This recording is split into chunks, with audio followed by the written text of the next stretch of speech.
കൂട്ടുകാർക്ക് നല്ലൊരു ദിവസം ആശംസിച്ചുകൊണ്ട് മാമ്പഴത്തിന്റെ പുതിയ വീഡിയോയിലേക്ക് സ്വാഗതം. ആദ്യമായിട്ട് കാണുന്നവരാണെങ്കിൽ ചാനൽ ഇഷ്ടപ്പെട്ട ഒന്ന് സബ്സ്ക്രൈബ് ചെയ്യാൻ മറക്കരുത്. അതോടൊപ്പം തന്നെ കണ്ടുകൊണ്ടിരിക്കുന്ന എല്ലാവരുടെ സപ്പോർട്ടിലേക്കും തുടർന്നും പ്രതീക്ഷയുണ്ട്. നമുക്ക് നേരെ ഗൗതമിന്റെ അളകനന്ദയുടെ ഒക്കെ ഇന്നത്തെ അടിപൊളി വിശേഷത്തിലേക്ക് അങ്ങോട്ട് പോയാലോ. ഇന്നലെ നമ്മൾ അവസാനം കണ്ടത് നന്ദേനെ ഇല്ലാതാക്കാനായിട്ട് വാവച്ചനുമായിട്ട് വലിയ പ്ലാനുകളൊക്കെ നടത്തുമായിരുന്നു മഹേശ്വരൻ. നന്ദയുടെ ആ ക്രൂരത ചെയ്യാൻ വേണ്ടിയിട്ട് നന്ദയെ എത്രയും പെട്ടെന്ന് തന്നെ ഇല്ലാതാക്കണം. എങ്കിൽ മാത്രമേ തന്റെ കള്ളത്തരങ്ങളൊക്കെ ഇന്ത്യവരത്തുള്ളവരെ അറിയാതിരിക്കുള്ളൂ. അപ്പൊ ആ ഒരു ലക്ഷ്യത്തോട് കൂടിയിട്ട് വാവച്ചനോട് എല്ലാം പറഞ്ഞ് സെറ്റാക്കിയിട്ട് മഹേശ്വരൻ വീട്ടിലേക്ക് വരുവാണ്. ഈ സമയത്ത് നന്ദ ഇതൊന്നും അറിഞ്ഞിരുന്നില്ല. നന്ദയുടെ ഉള്ളിൽ ആകെപ്പാടെ ഉണ്ടായിരുന്ന ടെൻഷൻ ഗാഥയെക്കുറിച്ചുള്ളതായിരുന്നു. എത്രയും പെട്ടെന്ന് ഗാഥേനെ രക്ഷിക്കണം. അപ്പൊ അതിനുവേണ്ടി ഇതിനുമായിട്ടൊരു പ്ലാനുകളൊക്കെ തയ്യാറാക്കിയിട്ടുണ്ട്. അത് നടപ്പിലാക്കിയേ പറ്റുള്ളൂ. ആ ഒരു ചിന്തയിലായിരുന്നു നന്ദ. പിന്നീട് ലക്ഷ്മിയമ്മ അവിടെ ഇരിക്കുന്ന സമയത്ത് മോഹിനി അങ്ങോട്ട് ഇരുന്നേ. മോഹിനി വന്നു വെച്ചു, അല്ല നാളെ മഹേഷ് ഏട്ടന്റെ പിറന്നാളില്ലെന്ന് ചോദിക്കും. സദ്യയൊക്കെ ഉണ്ടാക്കുന്നുണ്ടോ ഏട്ടത്തിന്ന് ചോദിക്കണം. പിന്നെ സദ്യ ഉണ്ടാക്കാതെ വലിയ രീതിയിലൊന്നും ആഘോഷിച്ചില്ലെങ്കിലും ചെറിയ രീതിയിലൊരു സദ്യയൊക്കെ ഉണ്ടാക്കണം. ഏട്ടത്തി ഇല്ലല്ലോ അവിടെ. മോര് ശരിയാ, ഏട്ടത്തി ഉണ്ടായിരുന്നെങ്കിൽ എല്ലാത്തിനും മുൻപന്തി തന്നെ നിന്നേനം. പാവം എവിടെയാണോ എന്തോ അങ്ങനെയൊക്കെ പറയുന്നുണ്ട്. ലക്ഷ്മിയമ്മ പറഞ്ഞു, ഏട്ടത്തിക്ക് അതേ കാലം ഇങ്ങനെയൊന്നും മാറി നിൽക്കാൻ പറ്റില്ല മോഹിനി. ഏട്ടത്തി എന്താണെങ്കിലും വരും, എന്റെ മനസ്സ് പറയുന്നുണ്ട് വരുമെന്ന്. നാളെ രാവിലെ ക്ഷേത്രത്തിൽ പോണം. മഹേശ്വരന് വേണ്ടി പ്രാർത്ഥിക്കുന്ന കൂട്ടത്തില് ഏട്ടത്തിക്ക് വേണ്ടിയിട്ട് പൂജകളും കാര്യങ്ങളും ഒക്കെ ചെയ്യണം. അങ്ങനെയൊക്കെ ലക്ഷ്മിയമ്മ മോഹിനിയോട് പറയാണ്. ഈ സമയത്ത് നന്ദ ഇങ്ങനെ ഗാഥയെക്കുറിച്ചൊക്കെ ചിന്തിച്ചുകൊണ്ടിരിക്കുവായിരുന്നു. അപ്പോഴാണ് ഗൗതം അങ്ങോട്ട് കടന്നു വരുന്നത്. ഗൗതം വന്ന് ഇപ്പൊ ഗാഥ ഇങ്ങനെ ഓരോന്നൊക്കെ ആലോചിച്ചോണ്ടിരിക്കാം. എന്ത് പറ്റി, ഭയങ്കര സീരിയസ് ആയിട്ട് ചിന്തിച്ചുകൊണ്ടിരിക്കുകയാണെന്ന് പറയണേ. ഒന്നുമില്ല ഗൗതം സാർ, എന്തോ കാര്യമുണ്ടെന്ന് പറയാം. ഞാൻ ആ ഗാഥേനെ കുറിച്ച് ആലോചിച്ചിട്ടുണ്ടാ. ഇതുവരെയായിട്ട് ആ കേസ് വിട്ടില്ലേന്ന് ചോദിക്കാണ്.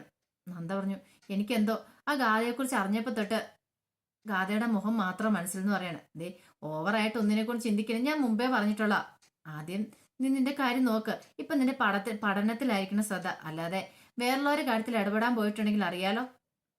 അതൊക്കെ എനിക്ക് അറിയാം ഗൗതം സാർ, ഞാൻ പഠിച്ചോളാന്ന് പറയാണ്. പിന്നെ ഗൗതം പറഞ്ഞു, നീ ഇനിയിപ്പോ ഗാഥയെക്കുറിച്ച് എടുത്ത് ടെൻഷൻ അടിക്കണ്ട, ഞാനതൊക്കെ ചെയ്തോളാന്ന് പറയാണ്.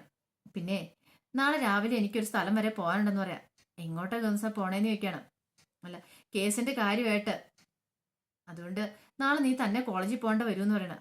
അതൊന്നും കുഴപ്പമില്ല, ഞാൻ തന്നെ പൊക്കോളാന്ന് പറയാണ്. പക്ഷെ ഗൗതം അത് സൂക്ഷിച്ചും കണ്ടും പോണം. ബാലാജിയുടെ ആ ഒരു കാര്യം അതൊക്കെ അറിയാവുന്നതുകൊണ്ടാണ് ഗൗതം നന്ദയോട് പറയണേ. അതൊന്നും ഓർത്ത് സാറ് പേടിക്കണ്ടെന്ന് പറയണ. അങ്ങനെ പിറ്റേ ദിവസം നേരം വെളുത്തു കഴിയുമ്പോൾ ലക്ഷ്മിയമ്മ രാവിലെ പോയി മഹേശ്വരനെ വിളിച്ചു. അതെ രാവിലെ ക്ഷേത്രത്തിൽ പോകണ്ടേ, ഇന്ന് പിറന്നാളല്ലേന്ന് ചോദിക്കുവാണ്. മഹേശ്വരൻ പറഞ്ഞു, ഞാൻ വരുന്നില്ല, എനിക്ക് നല്ലൊരു സുഖം തോന്നില്ല എന്ന് പറഞ്ഞു. അപ്പൊ ലക്ഷ്മിയമ്മ പോയി രാവിലെ തന്നെ ബർത്ത്ഡേ ഒക്കെ വിഷ് ചെയ്തായിരുന്നു മഹേശ്വരനോട്. എന്നൊരു കാര്യം ചെയ്യാം, ഏട്ടൻ കിടന്നു, ഞാൻ പോയിട്ട് വരാം, ക്ഷേത്രത്തിൽ പോയിട്ട് വരാമെന്ന് പറയണം. അങ്ങനെ ലക്ഷ്മിയമ്മ രാവിലെ തന്നെ കുളിച്ചൊരുങ്ങി ക്ഷേത്രത്തിലേക്ക് പോവാണ്. ഈ സമയത്ത് മഹേശ്വരൻ വാവച്ചനെ വിളിക്കുകയാണ്. വാവച്ചനെ വിളിച്ചിട്ട് എന്തായി അവിടുത്തെ കാര്യങ്ങൾ എന്നൊക്കെ ചോദിക്കുകയാണ്. സാറേ ഇവിടുത്തെ കാര്യങ്ങളൊക്കെ ഓക്കെയാ, അതിനുള്ള പ്ലാനുകളും പത്തുകളും ഒക്കെ ഞാൻ തയ്യാറാക്കിയിട്ടുണ്ട്. എനിക്ക് അറിയാവുന്ന ഒരുത്തനുണ്ട് ഇവിടെ, എന്ത് കാര്യവും ഏൽപ്പിച്ചാലും അവൻ 100% ഷുവറാ, അത് ഓക്കെ ആക്കിയിരിക്കും. അതുകൊണ്ട് ആ കാര്യത്തില് സാറ് പേടിക്കണ്ടെന്ന് പറയണം. ശരി ശരി, ഇനി എന്നെ ഇടയ്ക്ക് ഇങ്ങോട്ട് വിളിക്കണ്ട കേട്ടോ, ഇടയ്ക്കിടയ്ക്ക് വിളിച്ചോണ്ടിരിക്കേണ്ട, കാര്യങ്ങളൊക്കെ കഴിഞ്ഞതിന് ശേഷം മാത്രം വിളിച്ചാൽ മതി എന്ന് പറയാണ്. അതൊക്കെ ഞാൻ ഏറ്റെന്ന് പറയണം. ഈ സമയത്താണ് പവിത്ര അങ്ങോട്ട് വരുന്നത്. പവിത്ര ഒന്ന് ബർത്ത്ഡേ വിഷയം വന്നാ നോക്കിക്കഴിഞ്ഞപ്പോഴത്തേനും മഹേശൻ ഭയങ്കരമായിട്ട് ഫോൺ വിളിച്ചോണ്ടിരിക്കുക. കുറെ സമയമൊക്കെ പവിത്ര അവിടെ നിന്നു. പിന്നെ എന്നാ ഫോൺ വിളിച്ച് കഴിയട്ടെന്ന് ഓർത്തുകൊണ്ട് പവിത്ര ഇങ്ങോട്ട് തിരിച്ചു പോരുകയും ചെയ്തു. അങ്ങനെ നേരം എടുത്ത് കുറെ സമയം കഴിഞ്ഞപ്പോൾ നന്ദ എന്ത് ചെയ്യുവാണ്, നന്ദ കോളേജിലേക്ക് പോകാൻ റെഡിയാവാണ്.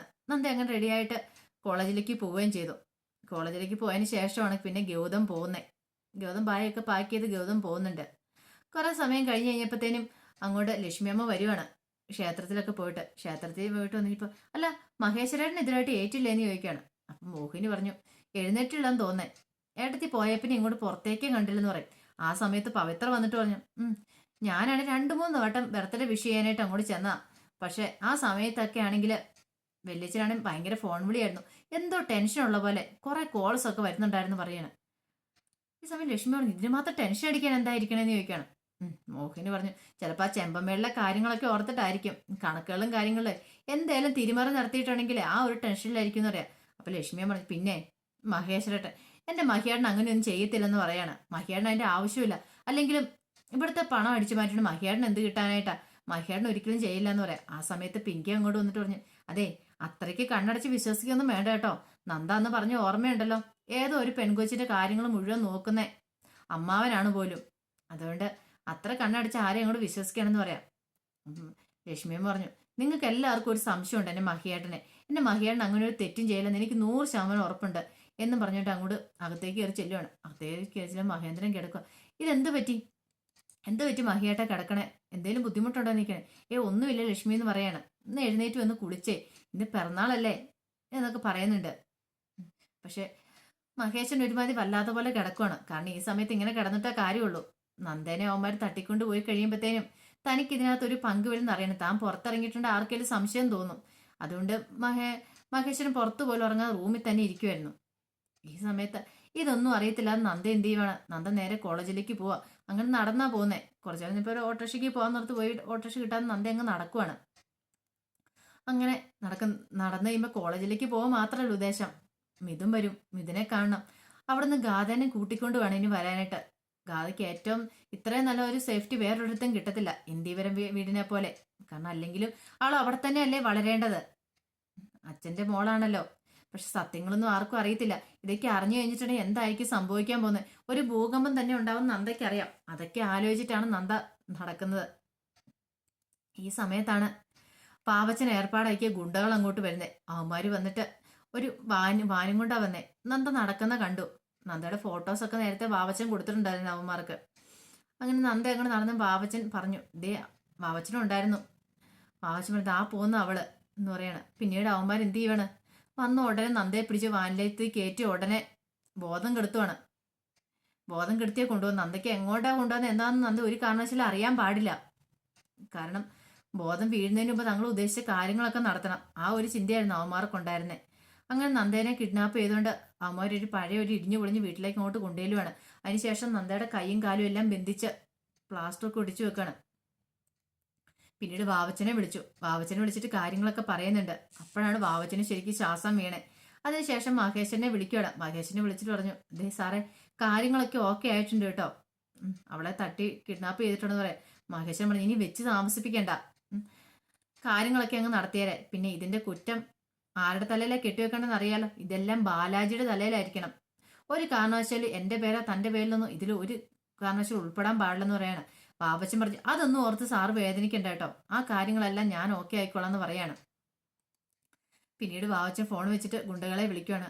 അതെ, അവൾക്ക് ബോധം വന്നു കഴിയുമ്പോൾ അവളുടെ കാര്യത്തിന് ഒരു തീരുമാനം അങ്ങ് എടുത്തേക്കാൻ പറയാണ്. ഈ സമയം ഇതൊന്നും അറിയത്തില്ലാതെ ലക്ഷ്മിയമ്മയും മോഹിനി എല്ലാവരും കൂടെ ഇരിക്കുന്നു. അപ്പൊ മോഹിനി ആണെങ്കിൽ സദ്യക്കുള്ള പച്ചക്കറികളൊക്കെ അരിഞ്ഞോണ്ടിരിക്കുക. അപ്പൊ മോഹിനി പറഞ്ഞു, അല്ല ഇന്ന് നന്ദയ്ക്ക് കോളേജിൽ പോകേണ്ട വല്ല ആവശ്യം ഉണ്ടായിരുന്നു ചോദിക്കുകയാണ്. ഇത് കേട്ടോണ്ടാ പിങ്കിയും കൂടെ ശരിയാ പറഞ്ഞത്. ചെറിയമ്മ പറഞ്ഞ കാര്യം ശരിയാ. ഇവിടെ നിന്ന് ഈ കാര്യങ്ങളൊക്കെ നോക്കി നടത്തേണ്ട ആളാരാ? പിങ്കിയല്ലേ? അല്ല പിങ്കിയല്ല, സോറി നന്ദയല്ലേ ഇതൊക്കെ ചെയ്യേണ്ടത്. ഒരു പിറന്നാളായിട്ട് അവളിന്ന് പോയേക്കുന്നു. അല്ല അവൾക്ക് ഈ കുടുംബത്തിൽ ആരുടെയെങ്കിലും സ്നേഹമുണ്ടോ? അവൾക്ക് നാട്ടുകാരുടെ കാര്യത്തിലല്ലേ അവൾക്ക് കൂടുതൽ സ്നേഹമുള്ളൂ. പറഞ്ഞിട്ടൊരു കാര്യമില്ലെന്ന് പറയണേ. ലക്ഷ്മിയമ്മ പറഞ്ഞു, പിറന്നാൾ അന്നോടത്ത് കരുതി നന്ദമോളുടെ ക്ലാസ് മുടക്കേണ്ട വല്ല ആവശ്യമുണ്ടോ? അവള് പോയി പഠിക്കട്ടെ, നമ്മൾ ഇത്രയും പേരുണ്ടല്ലോ ഇവിടെ. പോരാത്തേന് ഇനിയിപ്പോ നിങ്ങൾക്ക് ആർക്കെങ്കിലും ബുദ്ധിമുട്ടാണെങ്കിൽ കുഴപ്പമില്ല, ഞാൻ ഉണ്ടായിക്കോളാന്ന് പറയാണ്. അങ്ങനെ ലക്ഷ്മിയമ്മ എല്ലാത്തിനും നേതൃത്വം അല്ലെങ്കിൽ ലക്ഷ്മിയമ്മ തന്നെ കാര്യങ്ങളെല്ലാം ചെയ്യുവാണ്. അങ്ങനെ വൈകുന്നേരം കഴിഞ്ഞിട്ട് നന്ദ വരുന്ന സമയം കഴിഞ്ഞു. നന്ദേനെ കണ്ടില്ല. അപ്പോഴാണ് ലക്ഷ്മിയമ്മ പിന്നെ നന്ദയുടെ ഫോണിലേക്ക് വിളിച്ചു നോക്കുന്നത്. ഫോണിലേക്ക് വിളിച്ചു നോക്കിയ ഫോൺ സ്വിച്ച് ഓഫ് എന്നാ പറയുന്നത്. ഇതെന്ത് പറ്റി നന്ദമോള് ഇങ്ങനെ ഒരിക്കലും ഫോൺ സ്വിച്ച് ഓഫ് ചെയ്യാറല്ലോ എന്താന്ന് ഓർത്ത് പിന്നീട് ഇത് എന്നിട്ട് മോഹിനിയോടൊക്കെ പറയുന്നുണ്ട് ഈ കാര്യങ്ങളൊക്കെ. മോഹിനി പറഞ്ഞു, ചിലപ്പോൾ അവളുടെ ഫോൺ വല്ല സ്വിച്ച് ഓഫ് ആയി പോയതായിരിക്കും എന്ന് പറയുന്നുണ്ട്. പക്ഷെ കുറെ രാത്രിയായിട്ടും കാണാതെ വന്നു കഴിഞ്ഞപ്പോഴത്തേനും ലക്ഷ്മിയമ്മയ്ക്ക് മനസ്സിൽ എന്തോ സംഭവിച്ചിട്ടുണ്ടെന്ന്. പിന്നീട് ഗൗതത്തിനെ വിളിക്കുന്നുണ്ട്. ഗൗതത്തിനെ വിളിച്ച് അതിന്റെ കാര്യങ്ങളൊക്കെ പറയുന്നുണ്ട്, നന്ദയെ കണ്ടില്ലെന്നുള്ള വിവരമൊക്കെ. ഇത് കേട്ട് കഴിഞ്ഞപ്പോഴത്തേനും എല്ലാവർക്കും ഒരു ടെൻഷനാവും. ആ ലക്ഷ്മിയമ്മയുടെ പേടി ആ ബാലാജി ആയിരുന്നു. അവൻ എന്തെങ്കിലും ചെയ്തിട്ടുണ്ടാവോ, തന്റെ മോളെ കടത്തിക്കോട്ട് പോയിട്ടുണ്ടാവുമോ? അവളുമായിട്ട് അന്നൊന്ന് പ്രശ്നങ്ങളൊക്കെ ഉണ്ടാക്കിയതാ ബാലാജി. പക്ഷെ ഇതെല്ലാം മഹേഷിന് ഭയങ്കര സന്തോഷമായിരുന്നു. നിങ്ങളോട് കിടന്ന് അന്വേഷിക്കുക, അവളുടെ കഥ ഇന്നത്തോടു കൂടി തീർന്നു. ഇനി അവൾ ഒരിക്കലും എനിക്കെതിരെ നാവ് പൊന്തിക്കില്ല. അങ്ങനെ ഒരു ചിന്തയൊക്കെയായിരുന്നു മഹേശ്വരൻ്റെ ഉള്ളിലുണ്ടായിരുന്നത്. അപ്പൊ ആ വിശേഷങ്ങളൊക്കെയാണ് ഇന്ന് കാണുന്നത്. ഇത് പ്രൊമോ വിശേഷം കൂടെ ഉൾപ്പെടുത്തിക്കൊണ്ട് പറഞ്ഞു കേട്ടോ. എന്റെ ഫുൾ വിശേഷം വരുമ്പം തന്നെ അത് അപ്ലോഡ് ചെയ്യാട്ടോ. ഒരിക്കൽ കൂടി എല്ലാവർക്കും നല്ലൊരു ദിവസം ആശംസിച്ചുകൊണ്ട് നിർത്തുന്നു. നന്ദി.